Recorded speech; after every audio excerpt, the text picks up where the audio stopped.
안녕하세요. DJ 현희입니다. 오늘의 사연 시작해 보겠습니다. 저는 남편과 평생을 함께하기로 약속했는데 여러분도 그런 생각으로 결혼하셨나요? 하지만 제가 그 약속을 깨트리면서 남편 인생에 치명타를 가해버렸습니다. 제가 도대체 왜 그랬는지 말씀드릴 테니 제 이야기를 끝까지 들어주세요. 저는 아주 특별한 이유로 결혼을 한 케이스인데요. 다른 사람들은 결혼하고 싶어도 10월 뜻 때문에 다시 한번 고민해 본다는데 저는 반대로 시모 때문에 결혼을 결심하게 됐어요. 저는 남편하고 결혼까지 고려할 정도로 진지한 사이였지만 결혼 준비 중 중간에 심각하게 관계의 골이 깊어져서 헤어지고 파혼했었어요. 그런데 우리 시모가 찾아와서 이런 식으로 사정하는 거예요. 우리 아들 한 번만 봐주면 안 되겠니? 우리 아들이 너무 힘들어해. 자기가 잘못했다면서 매일 후회하고 있어. 내가 이렇게까지 부탁하니까 나를 봐서라도 한 번만 봐줘라. 시모가 저한테 말도 못하게 잘해줬기 때문에 마음이 흔들렸어요. 뭘 얼마나 잘해줬길래 마음이 흔들렸냐고요? 섬에서 나고 자라서 대학을 서울로 오게 된 후로 혼자서 오랫동안 자취를 했었는데요. 남편이랑 연애하고 있을 때 시모가 저한테 일주일에 한 번씩 반찬도 가져다 주고 저 뇌수막염 걸렸을 때 병간호도 해줬어요. 시모가 저 병간호 해준 후 힘에 부쳐 몸살까지 걸려 자리에 누웠다는 소식을 나중에 들었을 때 얼마나 죄송스러웠는지 몰라요. 근데 시모가 그거마저도 저를 위해서 남편한테 이런 신신당부를 했다는 거예요. 우리 며느리 걱정하니까 전하지 말아라. 안 그래도 아픈 애 걱정하게 만들어서 더 아프게 하고 싶지 않다. 몸살 정도야. 그냥 나으니까 절대 티내지 마라. 알겠지? 저는 어머님이 이런 말을 했는지 모르고 있다가 나중에 말해줘서 알게 됐어요. 남편이 제게 이런 식으로 설명을 해줬거든요. 사실 그때 우리 엄마가 너 돌보느라 몸져 누웠다는데 엄마가 너한테 말하지 말랬어. 세상에 이런 시모가 어디 있냐? 너는 우리 엄마한테 잘해야 돼. 그래서 제가 남편이랑 파혼했었지만 시모 때문에 결혼식까지 올리게 된 거예요. 저한테 그렇게 잘해주시던 분이 남편 때문에 울면서 무릎까지 꿇고 비는데 어떻게 마음이 약해지지 않을 수 있겠어요. 그렇게 우여곡절 끝에 결혼하고 나서도 어머님이 우리 엄마한테 잘했었어요. 시어머니께서 친정엄마한테 얼마나 잘해드렸는지 말씀드릴게요. 그날은 설날을 앞둔 날이었어요. 저희 부부가 시댁에서 명절을 보낼 준비를 하고 있었는데요. 그런데 어머님이 갑자기 제게 다가오셔서 이런 말씀을 하시는 거예요. 이번 설날에는 사부인이랑 같이 보내는 게 어떨까? 네 어머니 혼자 계시잖니. 설날에 섬에 계시는 사부인이랑 같이 설 쇠자. 난 이미 섬에 갈 준비까지 다 마쳤다. 어머님 입에서 나온 말을 듣자마자 순간 놀라서 시모를 바라봤어요. 시어머니께서 진짜로 짐을 싸들고 오셔서 우선 제가 이렇게 대답해 드렸는데요. 어머님, 그건 너무 무리예요. 어머님께서 섬까지 가는 것도 너무 힘드실 텐데요. 저 혼자 가서 쉴 테니까 무리하지 않으셔도 돼요. 제가 이러면서 마음만이라도 감사하다는 말을 덧붙였는데요. 하지만 시어머니께서 웃으면서 고개를 저으시는 거예요. 무슨 소리 하는 거야? 사부인도 우리 가족인데 빼놓고 보면 쓰겠니? 사부인이 섬 사람인데도 배멀미가 있어서 육지에 못 올라오셨잖니. 이번 설에는 우리가 섬으로 가서 다 같이 보내자꾸나. 너도 오랜만에 어머니를 보고 싶을 테니 같이 가자. 어머님이 이런 식으로 이야기해 주셔서 감동을 받았어요. 시모가 저를 생각해 주시고 또 친정엄마를 생각해 주신 거잖아요. 결국 어머님이 저랑 시댁 식구들을 이끌고 섬으로 가기로 했어요. 시어머니께서 저희 엄마 드린다고 직접 시장을 돌아다니며 섬에서는 구하기 힘든 것들을 푸짐하게 사셨어요. 심지어 시모께서 직접 산 걸 저한테 보여주시면서 이러시는 거예요. 사부인 줄 명절 선물로 이것저것 다 사봤는데 며느리 네가 확인해봐라. 사부인께서 좋아하실 만한 것들이라고 생각했는데 괜찮겠지? 어머님께서 영양제부터 산삼 그리고 각종 반찬까지 바리바리 싸신 거예요. 제가 그것들을 보고 입을 떡 벌린 채로 이렇게 물어봤어요. 어머님, 뭐가 이렇게 많아요? 섬으로 가져가기엔 너무 많은 거 아니에요? 정말 이러지 않으셔도 되는데. 이게 다 뭐예요? 어머님이 전부 다 구해놓으신 거예요? 제가 이러면서 언제 또 이런 걸 사두셨냐고 물어봤는데요. 그러니까 어머님께서 웃으면서 아무렇지 않게 이러시는 거예요. 사부인께 드릴 명절 선물이니까 이 정도는 준비해야지. 섬에선 구하기 힘든 것들이 꽤 있잖니. 어때? 이 정도면 사부인이 좋아하려나? 어머님의 마음 씀씀이가 너무나 따뜻하게 느껴져서 전부 다 좋은 선물이라고 말씀드리고 감사드린다고 했죠. 친정엄마께도 시어머니께서 갑자기 섬으로 가자고 하셨다고 미리 연락을 해뒀어요. 그리고 나서 선물을 한가득 들고 섬에 도착했을 때 엄마가 마중을 나오셨거든요. 근데 엄마가 시어머니와 시댁 식구들이 가져온 걸 보고 크게 놀라셨어요. 아이고, 뭐 이렇게 많이 가지고 오셨어요. 멀리까지 오시느라 고생하셨어요. 안 오셔도 되는데 괜히 저 때문에 힘드셨죠? 엄마가 이러면서 시댁 식구들 짐을 얼른 들어드렸는데요. 그니까 시어머니께서 손사래를 치면서 이러시더라고요. 아유, 힘들긴요. 사부인께서도 저희 가족이신데 이번 설날은 같이 보내야죠. 이거 선물이에요. 명절인데 좋은 걸 드리고 싶어서 이것저것 준비했는데 마음에 드실지 모르겠네요. 어머님이 저희 엄마한테 직접 사온 선물들을 건네는 거예요. 엄마가 그 선물들을 받고 눈물을 글썽이면서 이러셨어요. 이렇게까지 해주실 줄은 몰랐는데 너무 감사해서 몸둘 바를 모르겠네요. 우리 딸을 이렇게 잘 챙겨주시는 것만으로도 고마운데 저까지 이렇게 신경 써주시고. 엄마가 이러시니까 어머님이 가족끼리 이러는 게 당연한 거라고 해주시는 거예요. 그렇게 저희가 함께 설날을 보내게 됐어요. 어머님이 저희 엄마와 함께 시간을 보내시며 섬생활 이야기도 나누시고 각자 어릴 적 이야기도 나누셨죠. 서로의 말동무를 해드리면서 사이가 급격하게 가까워진 것 같더라고요. 그러다가 명절이 지나고 시댁 식구들이 돌아가야 할 때가 됐는데요. 엄마가 저랑 시댁 식구들을 마중 나가면서 이렇게 작별 인사를 건네는 거예요. 제가 섬에서 나가기 힘든 몸 상태라 자주 뵙지 못했는데 이렇게 직접 찾아와 주셔서 감사해요. 덕분에 딸이랑 즐거운 시간도 보내게 돼서 너무 좋았어요. 엄마가 이러면서 세상에 이런 사부인이 어디 있냐고 칭찬을 하셨어요. 그니까 어머님께서 쑥스러워 하시면서 이러시는 거예요. 아니에요, 사부인. 저희가 갑작스럽게 가겠다고 말씀드렸는데 환영해 주셔서 감사드려요. 다음에도 기회가 되면 또 올게요. 그때까지 건강하세요. 시어머니께서 이렇게 말씀하신 다음에 섬을 나가는 배에 몸을 실었는데요. 그 후에도 어머님이 명절마다 저희 엄마를 생각해 주셨어요. 어머님이 매번 친정엄마를 뵈러 갈 때마다 섬에서 구하기 힘든 것들을 사가셨거든요. 우리 엄마한테 명절 선물을 주고 말동무도 즐겁게 해주셨어요. 아무래도 섬에 가는 게 쉬운 일은 아니다 보니 매 명절마다 그러는 건 어려운 일이었지만 한두 번이라도 그렇게 노력해 주시는 게 엄청나게 감사했죠. 친정엄마도 어머님의 그 배려에 매번 감동하셨고 저 역시도 세상에 이런 시모 없다고 생각하고 있었어요.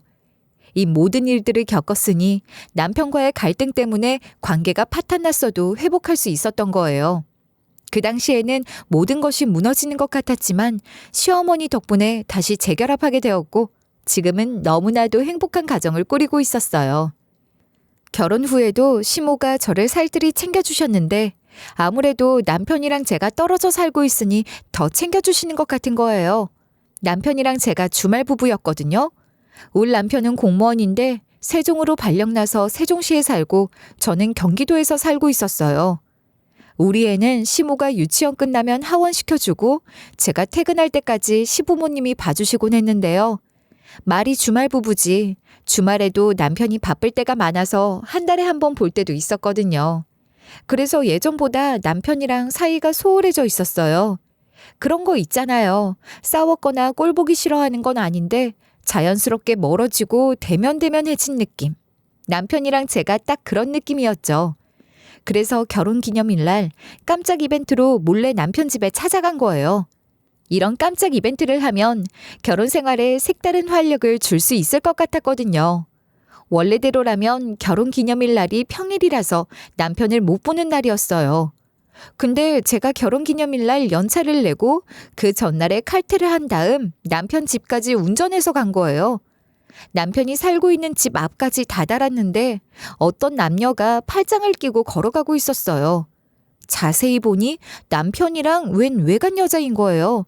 그래서 제가 그 모습을 보자마자 차문을 열고 나와서 성큼성큼 다가갔어요.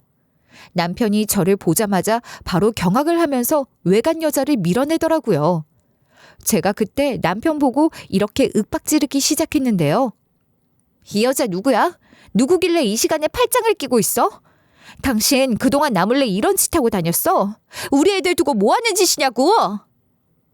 제가 이러면서 남편에게 얼른 해명해보라고 이야기했거든요. 그랬더니 그년이 저를 노려보면서 이러더라고요. 저기요, 갑자기 찾아와서 뭐라는 거예요? 우리 오빠한테 소리치지 마세요. 그럼 당신은 누구길래 이 시간에 우리 오빠를 찾아오세요? 상간녀가 이러면서 저를 건방지게 쳐다보고 있는 거예요. 그래서 제가 상간녀랑 똑같이 눈을 흘기면서 이렇게 말했어요. 누구긴 누구예요. 딱 보면 몰라요? 이 사람 와이프예요. 본처 아니면 누가 이런 식으로 당당하게 소리 지르겠어요? 근데 상간녀가 저를 위아래로 훑어보는 거예요. 그리고 얼굴에 철판을 깔았는지 이런 말을 짓거리는 거 있죠? 아, 와이프였어? 듣던 대로네. 저는 성훈 오빠 여자친구예요. 곧 있으면 성훈 오빠 본처가 될 여자친구라고요. 그것도 여자친구라고 말하는 글자 하나하나에 힘줘가면서 마치 보란 듯이 구는 거예요. 그 모습을 보고 너무 어이가 없어서 이렇게 따져 물었는데요. 지금 뭐 하는 짓거리야? 바람 피우고 있는 주제에 뭐가 그렇게 당당해? 지금 너 쪽팔린 짓거리 하는 거야. 어디서 두 눈 똑바로 뜨고 쳐다보고 있어? 제가 이러면서 세상에 이런 년 처음 봤다고 막말을 퍼부었거든요. 상간녀가 그러니까 이런 식으로 비아냥대는 거예요. 꼬우면 주말 부부 하지 말고 따라서 이직하지 그랬어요. 남자는 몸이 멀어지면 마음도 멀어지는 거 모르세요? 그래서 저도 오빠랑 연애하려고 다니던 회사 그만뒀어요. 그리고 세종시에 있는 회사로 옮긴 거라고요. 상간녀가 이러면서 어깨를 으쓱거리고 있는데 정말 저절로 주먹이 쥐어지더라고요. 제가 그때 부들부들 떨면서 두 년놈들에게 그동안 있었던 일들을 캐물었는데요. 도대체 언제부터 바람 피운 거고 어디서 만난 거야? 그동안 나 몰래 이런 짓 하면서 내 앞에서 착한 남편, 선량한 아빠인 척한 거네? 도대체 언제부터 나를 속이고 있었던 건지 똑바로 말해봐. 제가 분명히 남편한테 몸을 틀어서 물어본 거였거든요. 근데 상간녀가 끼어들어서 이런 식으로 제잘되는 거예요. 아주 옛날부터 오빠에게 호감을 가지고 있었어요. 제가 술집에 갔는데 저랑 아는 분이 계시는 거예요. 그분이 자기 친구라고 소개를 해주셨는데 그때 오빠를 보게 됐어요. 어쩌다 보니 제 일행이랑 오빠 일행이랑 합석을 하게 돼서 술을 함께 먹게 됐고 제 눈에 오빠가 들어온 거예요. 제가 오빠한테 한눈에 반해서 그 뒤로 계속 연락하고 몰래 만나다가 세종시까지 따라온 거죠. 제가 꼬셔서 동거까지 하고 있어요. 제 앞에서 대놓고 동거 사실까지 공개하길래 기가 막혀서 남편 집에 들어가려고 했어요. 그런데 남편이 화들짝 놀라면서 제가 집에 들어가는 걸 막으려고 했지만 제가 남편 놈 밀어내고 재빠르게 집 안으로 들어갔거든요. 제가 딱 한 번 짐 갖다 준 적이 있어서 현관문 비밀번호를 알고 있었어요. 그래서 도어락을 그냥 누르고 들어갈 수 있었던 거예요. 집안을 확인해 봤는데 제가 안 온 사이에 살림이 많이 변했더라고요. 혼자 사는 살림이 아닌 거예요. 특히 빨랫대에 여자 걸로 보이는 게 보이자마자 이성의 끈이 뚝 끊겨버렸어요. 상간녀랑 남편이 집 안으로 들어간 저를 따라 들어왔기 때문에 상간녀는 제가 집을 둘러보고 있는 걸 팔짱 끼고 지켜보고 있었거든요. 분노가 머리끝까지 치솟자 그냥 머리채를 잡으면서 이렇게 소리쳤죠. 너 우리 남편 집에서 뭐 하는 거야? 네가 감히 이 집에 들어올 자격이 있다고 생각해? 가정 있는 거 뻔히 알면서 어떻게 이런 식으로 살림을 차릴 수가 있냐고! 당장 짐 싸들고 나가! 제가 이때 상간녀 머리채를 저리 휘두르고 이리 휘두르고 있었거든요. 근데 상간녀가 머리채 잡힌 채로 이렇게 악을 지르는 거예요. 너나 나나 다 똑같은 거 아냐? 오히려 내가 더 본처 같은 입장이야. 네가 뭐라고 본처거리는 건데? 네가 잘난 구석이 뭐가 있다고? 상간녀가 이러면서 자기도 머리채를 잡으려고 하는 거예요. 제가 그걸 전부 다 피해가면서 이런 식으로 맞받아치고 말았어요. 뭐?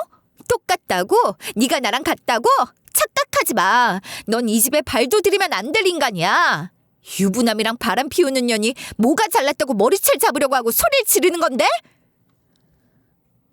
제가 이런 식으로 분통을 터뜨리고 있었거든요.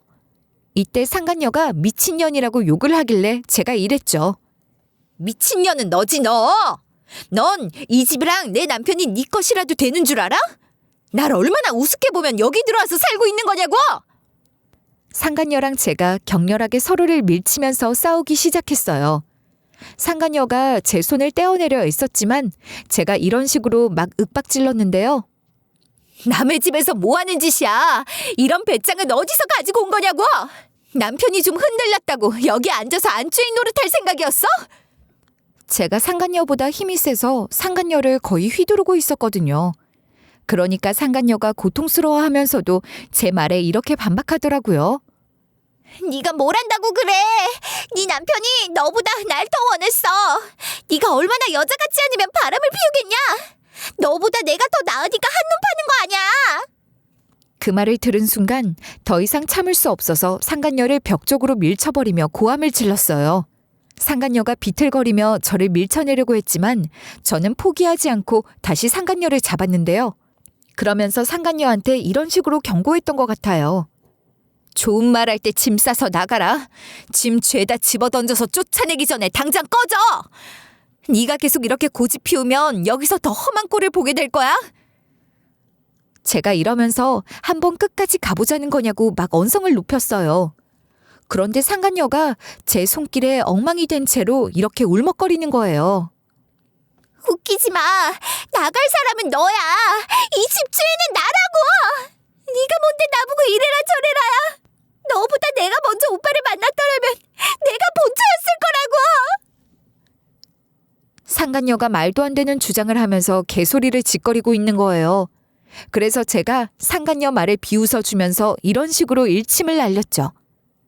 이 집주인은 나고 넌 그저 남의 집에 기생하려는 쓰레기일 뿐이야.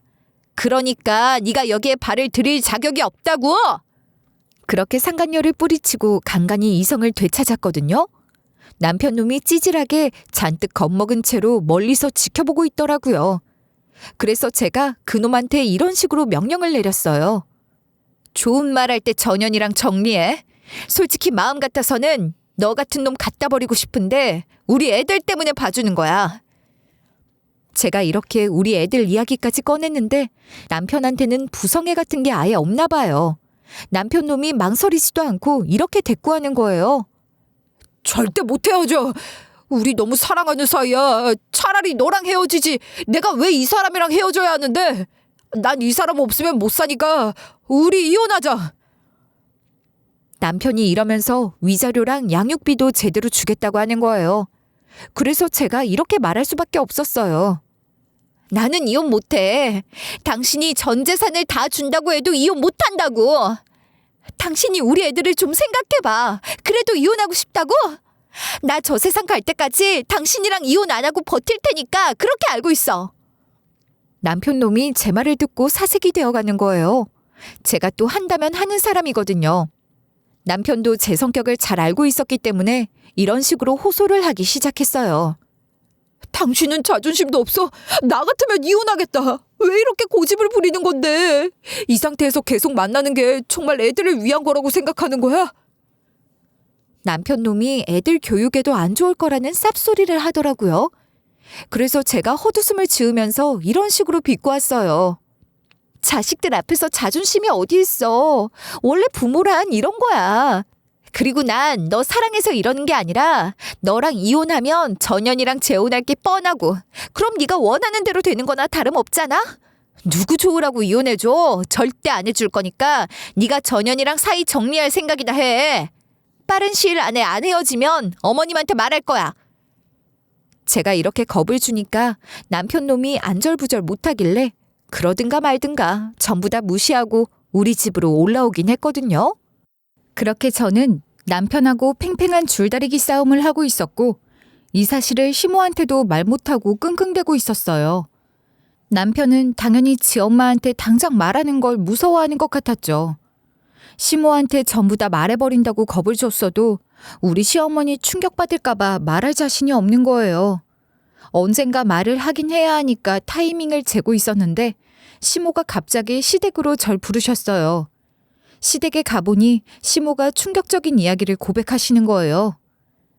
내가 병에 걸려서 앞으로 손주 못 봐줄 것 같다. 치료를 받아야 한다고 하더라. 아범한테는 이야기하지 말아라. 내가 치료받는 건 알아서 할게. 시모가 이런 말씀을 하셔서 깜짝 놀랐죠. 안 그래도 요즘 어머님 안색이 안 좋아 보이셨는데 아픈 거였다니. 너무 충격받아서 말을 더듬거리며 이렇게 물어봤는데요. 네?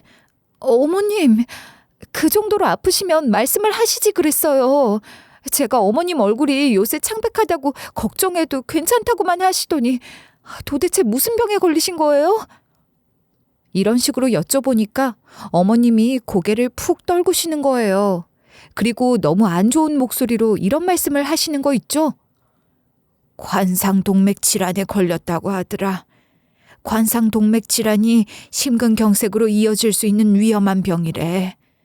관상동맥 협착 정도가 심하지 않으면 혈관 확장제 같은 걸로 치료를 하고 협착이 심해지면 수술을 하게 될 거라고 들었다. 그래서 일단 치료를 받다가 증상이 심해지면 수술 받게 될 것 같아. 어머님이 이렇게 말씀하시는데 마음이 너무 아픈 거예요. 제가 그동안 시모한테 받은 게 얼마나 많아요. 아픈 시모를 그대로 둘 순 없어서 시모 손목을 덥석 잡으면서 이랬죠. 어머님, 무슨 소리 하시는 거예요? 어머님이 이 정도로 아픈데 치료받는 건 알아서 하시겠다뇨. 제 병간호 받으셔야죠. 어머님한테 받은 은혜로 열심히 간병해 드릴게요. 그날 이런 식으로 말씀드리고 시댁을 빠져나오긴 했는데 병까지 걸린 시모한테 어떻게 남편 바람피는 것까지 이야기하겠어요. 어머님의 건강을 되찾기 위해서라도 이혼을 안 하고 버텨야겠다고 생각하고 있었는데요. 그러다 추석날이 거의 코앞에 다가온 날이었어요.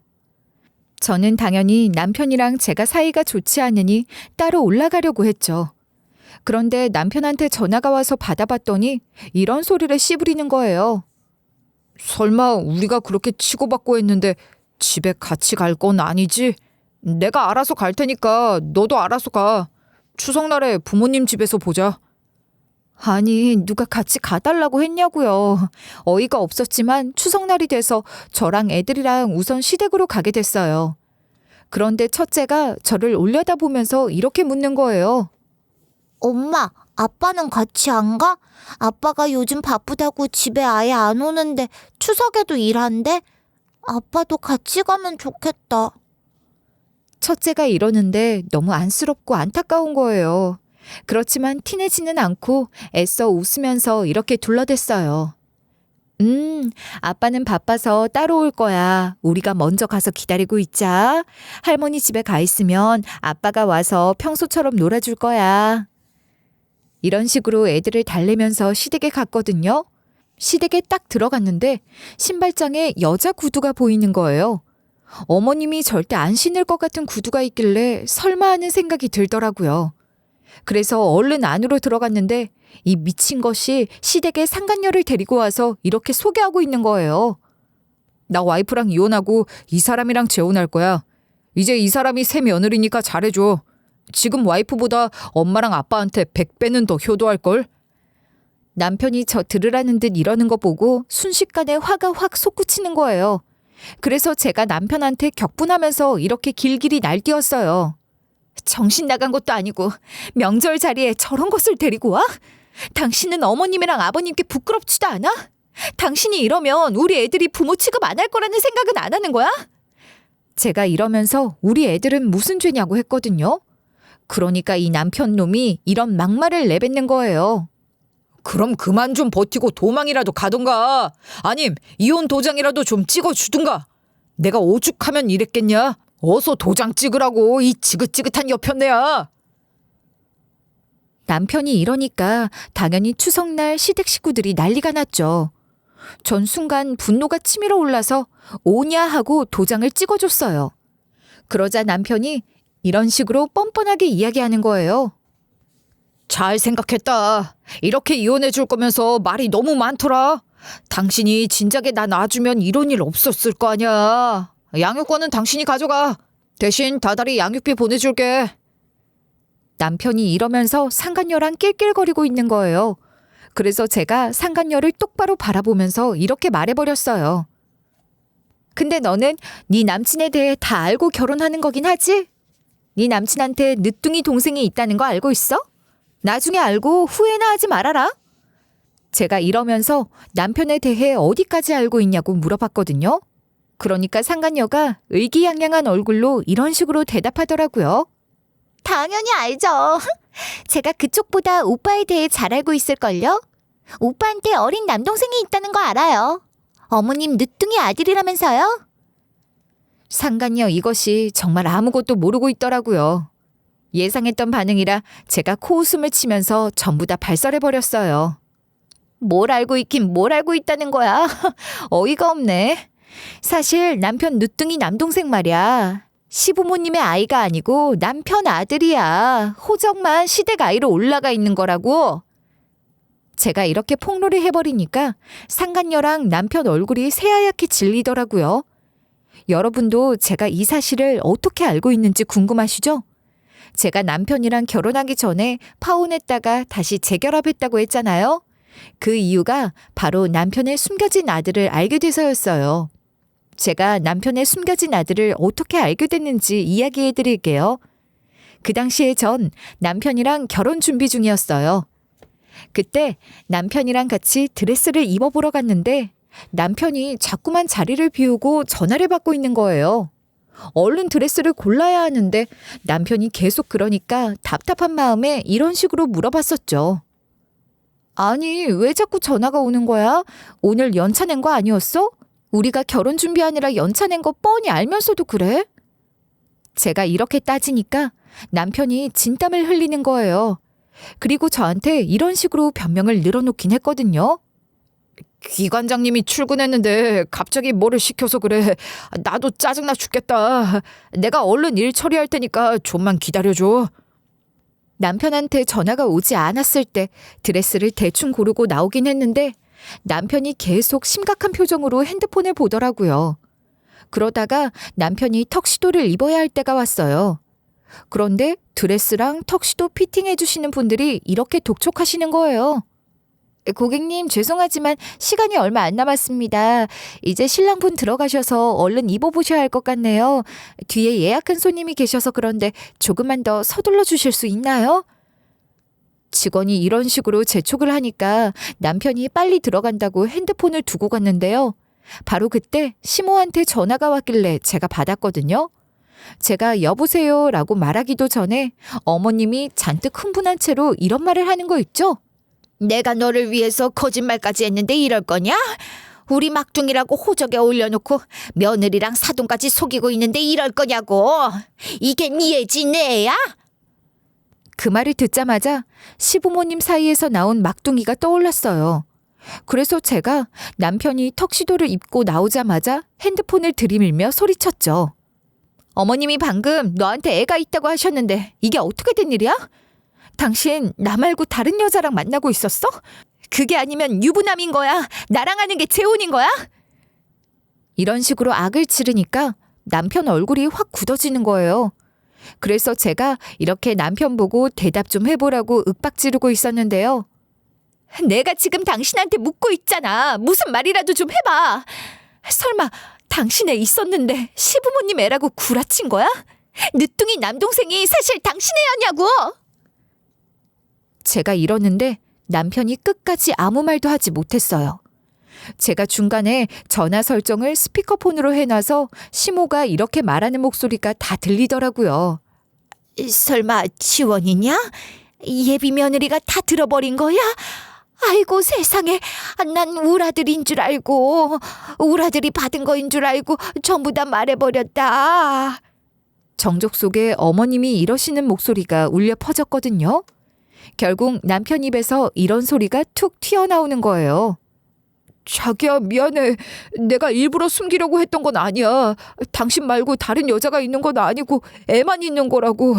시부모님 호적에 올라간 애니까 당신이 모를 줄 알고 말을 안 했어.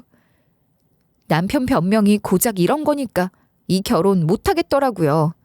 그날 남편 핸드폰을 집어던진 다음에 이렇게 직원을 날리고 말았어요. 그걸 지금 말이라고 하는 거야? 어떻게 애가 있었는데 나한테 말을 안 할 수가 있어? 나 당신이랑 결혼 못해. 파혼하고 아예 헤어지자는 거니까 다시는 나한테 연락하지 마. 이러고 나서 그 자리를 박차고 나와버렸는데요.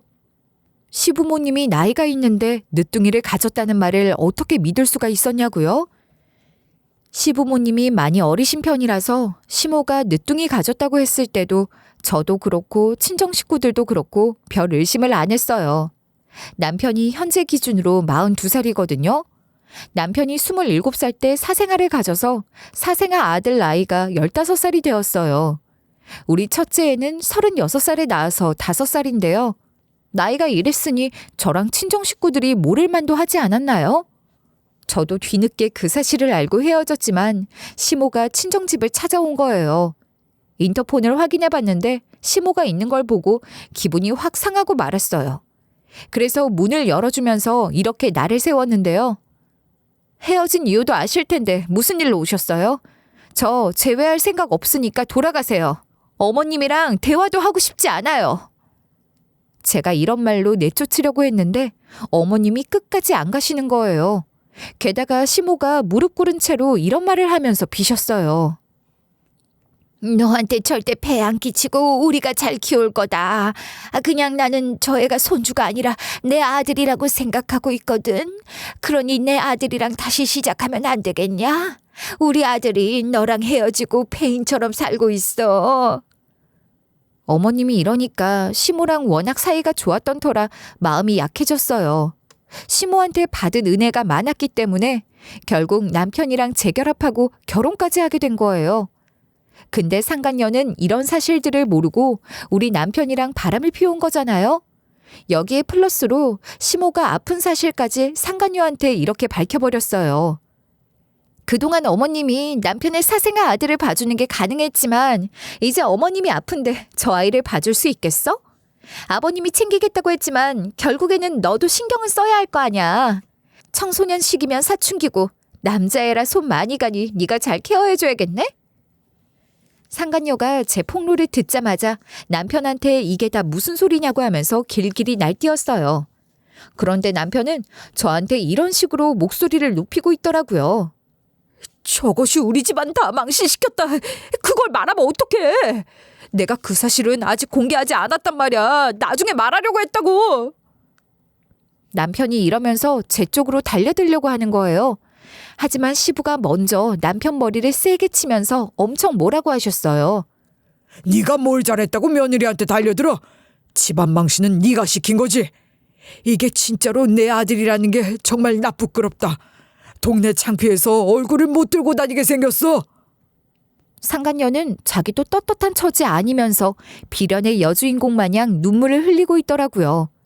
그리고 남편한테 이런 식으로 언성을 높이기도 했어요. 네가 그러고도 사람이야? 어떻게 애 있는 걸 속일 수 있어?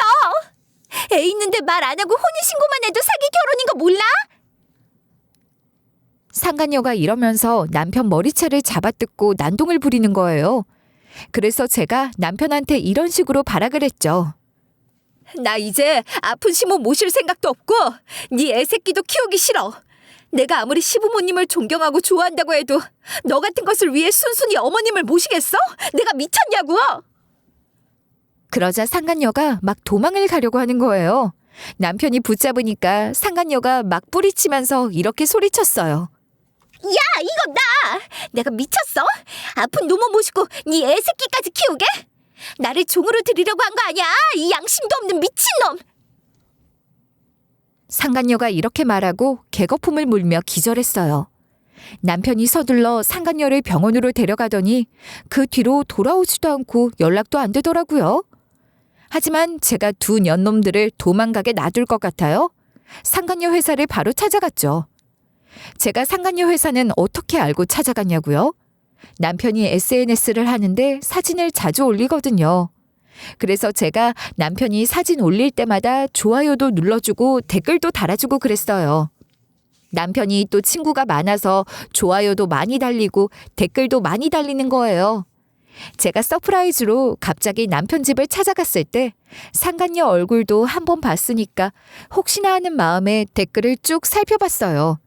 근데 이 상간녀가 그동안 계속 친구인 척 댓글을 달았던 거예요. 상간녀 계정에 들어가 보니 자기가 다니고 있는 회사 근처에서 찍은 사진도 올리고 사원증 사진도 올렸더라고요. 어떻게 어떤 게시물을 올렸길래 자기 사원증을 올렸냐고요? 상간녀 그것이 글쎄 이런 글을 올린 거예요. 저 새 회사 취직했어요. 축하해주세요. 이번에 세종시로 이사 가게 됐는데 너무 적응하기 어렵네요. 세종시에 사시는 분들은 주로 어디서 노시나요? 이런 문구와 함께 사원증 찍은 게시물을 올린 거예요. 이걸 보고 바로 회사 이름 검색해서 위치 알아낸 다음에 찾아간 거였어요. 그리고 상간녀 회사 문 근처에서 계속 기다리고 있다가 직원이 들어가려고 할 때 붙잡았죠. 사원증에 이름도 적혀 있어서 상간녀 이름도 알게 됐거든요. 그때 제가 직원한테 이런 식으로 거짓말을 했는데요. 안녕하세요. 혹시 여기 직원분이신가요? 제가 지금 김미려 씨 찾으러 왔거든요. 집에 서류를 놓고 가서 저한테 좀 전달해달라고 했어요. 제가 이러니까 직원이 아무런 의심 없이 문을 열어주는 거예요. 그리고 저를 안으로 들이면서 친절하게 알려주셨어요. 아, 미려 씨요? 안 그래도 오늘 중요한 회의가 있다고 하던데 그 자료인가 보네. 저 따라오세요. 미려 씨 저기 계세요. 그래서 제가 직원을 따라서 상간녀 쪽으로 갔거든요. 상간녀가 제가 온지도 모르고 일에 집중하고 있는 거예요. 그래서 제가 바로 상간녀 머리채를 잡아 당겨버렸어요. 상간녀가 깜짝 놀라서 뒤로 벌러덩 넘어지더라고요.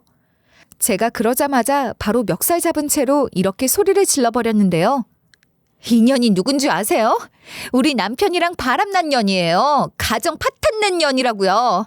이런 년이 회사에서 멀쩡한 척 사회생활을 하고 있다는 게 진짜 역겹네요. 그 순간 직원들이 다 쳐다보면서 웅성거리기 시작하는 거예요. 이런 식으로 깽판을 치니까 상간녀가 엉엉 울면서 이러더라고요. 이렇게까지 하면 저 회사 어떻게 다니라는 거예요? 정말 너무하신 거 아니에요? 제가 잘못한 건 맞지만 이러는 건 좀 아니죠. 상간녀가 자기가 피해자라도 되는 양 질질 짜고 있는 거예요. 그래서 제가 이렇게 상간녀 얼굴에 쌍욕을 날려주면서 이랬죠. 그럼 유부남 건들지를 말지 어디서 불쌍한 척하는 거예요? 여러분, 이 사람 유부남 건드는 여자니까 가정 있는 사람들을 조심하세요. 이런 식으로 모든 걸 퍼부은 다음에 회사를 박차고 나와버렸죠. 이 뒤에 제가 남편한테 전화를 걸었어요. 남편이 여보세요 하자마자 이렇게 상간녀를 참교육했다고 말해버렸는데요. 내가 방금 무슨 짓을 했는지 알아? 너랑 바람핀년 회사 찾아가서 깽판 놓고 불륜녀라고 소문냈어. 네 부서에도 찾아갈 거니까 그렇게 알고 있어. 그러니까 남편이 중간에서 엄청 막았어요. 이런 식으로 막 덜덜 떨면서 완전 겁을 집어먹는 거예요. 뭐? 아무리 그래도 회사까지 찾아오는 건 아니지. 너 진짜 그러기만 해봐. 찾아오면 고소할 거니까 찾아오기만 해. 이렇게 말한 다음에 전화를 확 끊어버리더라고요. 행여나 일이 잘못될 수도 있으니까 제가 고용한 이혼 전문 변호사한테 연락해봤어요. 변호사가 전화를 받았길래 제가 이렇게 여쭤봤는데요. 사실 홧김에 상간녀 회사를 찾아가서 불륜녀라고 소문을 냈거든요. 남편이 일하는 곳도 찾아가서 바람 피운 사실 전부 다 폭로해도 되나요? 제가 이러니까 변호사가 그야말로 아연실색을 하는 거예요. 생각보다 더 경악을 하면서 저한테 이런 말을 했었어요. 그러다 되려 고소당할 수 있으니 참으세요. 그리고 상간녀한테 찾아간 것도 잘한 선택은 아니에요. 제발 뭘 하든 저한테 물어보고 하세요. 의뢰인분이 판단을 잘못해서 재판이 불리해질 수도 있어요. 변호사가 사정하듯이 말하길래 분하지만 어쩔 수 없이 참았죠. 그리고 나서 설마 상간녀도 나를 고소하려나 싶었는데 다행히 하진 않더라고요. 하지만 그렇다고 해서 제가 가만히 있었던 건 아니었어요. 대신 공무원 아내들끼리만 하는 단톡방이 있는데 거기다가 남편 외도 사실을 폭로해버렸는데요. 물론 남편은 저를 호시탐탐 고소하려고 했으니 제가 한 게 밝혀지면 불리해 줄 수도 있잖아요. 그래서 공무원 아내 중 제가 친하게 지내는 사람한테 좀 부탁을 해서 판을 짰죠. 제가 갑자기 말도 없이 단톡방을 나가버렸거든요. 근데 단톡방을 나가면 남은 멤버들이 당황할 거 아니에요. 왜 잘 지내다가 말도 없이 갑자기 나갔냐, 무슨 일이 있었던 거냐, 누구랑 싸운 거냐 별말이 오갈 거 뻔했는데요. 그러면 그때 저랑 친하게 지내는 공무원 아내가 이렇게 톡을 보내기로 약속했어요. 아무래도 남편 때문인 것 같네. 그래서 나간 것 같아. 내가 저번에 길을 걸어가다 봤는데 지원 씨 남편이 바람을 피우고 있었어. 이런 식으로 미주알 고주알 입을 털기로 했는데요. 저랑 친하게 지내는 공무원 아내가 작전대로 했다고 전달해줬으니까 아마 소문이 쫙 났을 거예요. 그리고 시모한테 전화가 와서 받아봤거든요. 시모가 죄인처럼 이런 식으로 말씀하시는 거예요. 며느라, 내가 정말 미안하다. 너무 미안해서 며느리 너 대신 복수를 해줬거든. 그러니까 너무 마음에 품어두지 말고 훌훌 털어버려라. 시어머니께서 이러시면서 저를 위로해 주시더라고요. 어머님이 복수를 했다니 깜짝 놀라서 제가 이렇게 물어봤는데요. 네? 어머님, 그게 무슨 소리세요? 저를 위해서 그렇게까지 안 해주셔도 돼요. 그러다 큰일 날 수도 있는데 도대체 무슨 복수를 하신 거예요? 이런 질문을 하면서 어머님을 진심으로 걱정했는데요. 근데 시모가 생각지도 못한 복수 이야기를 해주시는 거예요. 아들이랑 바람 피운 것한테 매일 전화하고 문자했어. 내가 한두 통만 한 줄 아니? 그야말로 연락 도배를 했다. 일상생활을 하기 힘들 정도로 막 연락했어. 제가 도대체 뭘 어떻게 했길래 연락으로 복수를 한 거냐고 물어봤거든요. 그러니까 시모가 글쎄 이런 문자를 500통씩이나 보냈다는 거예요. 예, 새아가 나 아픈 거 빨리 간호해줘라. 너 우리 집 며느리로 들어온다며? 내가 아프니까 우리 큰손주한테도 엄마 노릇 해줘야지. 나 아파서 이제 큰손주 케어 못해주니까 빨리 와라. 내가 잘해줄게. 시모가 이랬다니까 제 속이 다 시원해지더라고요. 어머님이 그날 전화로 복수했으니 법적으로만 응징해주라고 하셨어요. 그래서 어머님 말씀대로 이혼 소송과 상간녀 소송을 진행하게 됐죠. 이혼을 안 하려고 버티던 제가 결정적으로 이혼 절차를 진행하게 된 이유는 시부모님이 이혼을 권유했기 때문인데요. 명절날 그 사건이 벌어지고 나서 시부랑 시모가 저희 집을 찾아오셨어요. 그리고 시모가 제 손을 꼭 잡으면서 이런 말씀을 하시더라고요. 미안하다 며느라. 차라리 저딴 놈이랑 이혼하거라. 안 그래도 우리 아들이 속인 거 한번 눈 감아줬었잖아.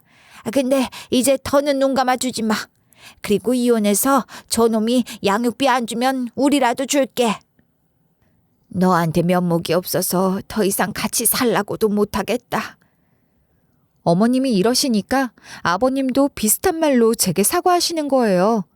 그래서 제가 시부모님께 이렇게 눈물로 호소하고 말았어요. 죄송해요. 저도 애들 생각해서 참아보려고 했는데 남편이 명절날 이런 일까지 벌이니까 참을 수가 없었어요.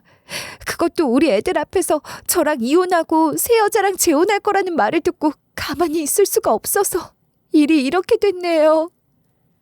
제가 이러니까 어머님은 물론 아버님까지 눈물을 흘리시는 거예요. 그렇게 시부모님이랑 제가 서로 부둥켜 안으면서 이랬어요. 이혼하고 잘 지내라.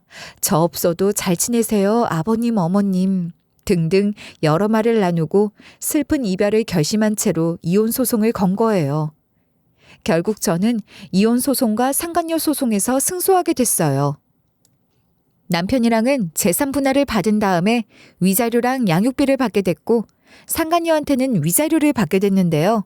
상간녀가 제게 줘야 하는 위자료 액수가 꽤 됐었거든요. 그래서 그게 좀 버거웠나 봐요. 상간녀도 남편 게시물에서 제 댓글을 발견했는지 제 SNS 계정으로 이런 연락이 온 거예요. 그쪽 때문에 저 회사도 잘리고 돈도 못 벌고 있으니까 위자료 좀 깎아주세요. 제가 지금 생활고를 겪고 있어서 그래요. 제발 한 번만 부탁드릴게요. 상간녀 그것은 생각이 없는지 위자료를 이만큼만 드리겠다는 메시지를 보내놨더라고요. 그래서 제가 거기다 대고 이렇게 답장을 보내버렸어요. 뭘 깎아달라고요? 바람 피우고 유부남 건드리는 여자들은 뇌구조가 어떻게 됐길래 피해자한테 그런 부탁을 하는 거예요? 진짜 제정신이 아닌가 보네.